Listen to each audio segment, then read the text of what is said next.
Once again, this is Dallin Wall, the Herb Master, talking with you about the 4 categories of herbs. In this brief video, I'd like to talk with you about the water herbs. We've just talked about the fire herbs. Now we want to talk about water herbs, and then we'll begin to analyze how these herbs interact with each other. Water herbs are made up of mucillants. It's also called soluble fiber or polysaccharides, if you want to get chemical about it. But mucillants are, as I mentioned in the overview video, the thing that makes oatmeal have that kind of mushy, gooey taste to it. Soluble fiber is something that in our body absorbs water, but it also absorbs toxins. Now, we all know that in our modern world that it's impossible to avoid toxic elements. They're in the foods that we eat, they're in the air that we breathe, they're in the water that we consume. Our body even manufactures toxins as a byproduct of metabolism. So they're ubiquitous, they're all over the place, and we can't possibly avoid them. So now that we know that toxins are a natural part of life, but they're not healthy for our bodies, how do we get rid of those? Well, the first step to doing that is to consume something that has the natural tendency to absorb those things within the body system. Now, you're going to notice something kind of funny about the names of these different herbs that we've chosen for the Herb Master's kit.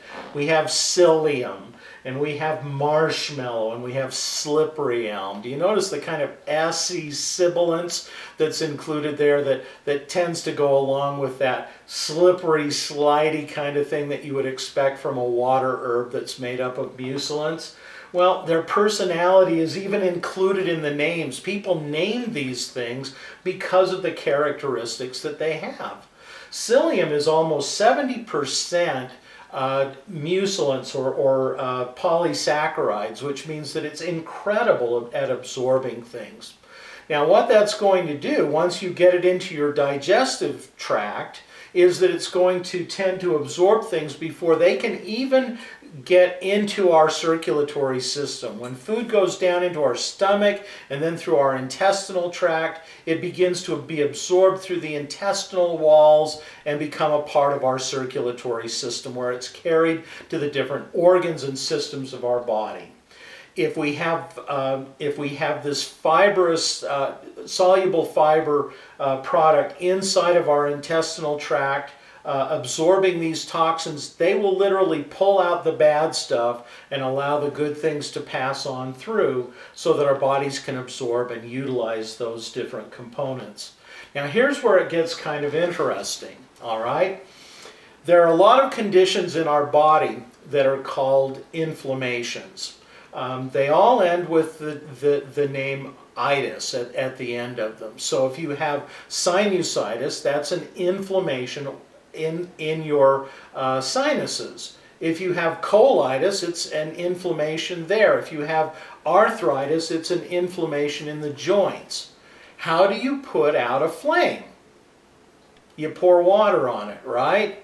Well, that's very simple, but that's what these herbs do. If you need to douse a flame, an inflammation condition, wherever it is in the body, whether it's the joints or your intestinal tract or somewhere else, the way to do that is by means of these water herbs that will put out the flame.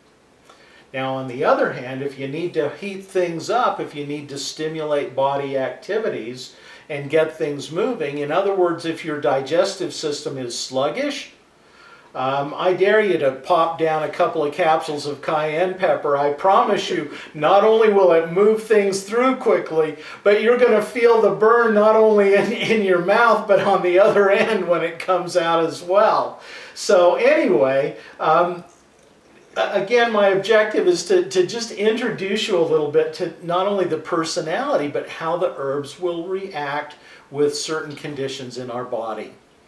Now you've got 2 of the categories down. We'll move on and talk about the other categories of herbs. Thank you for listening.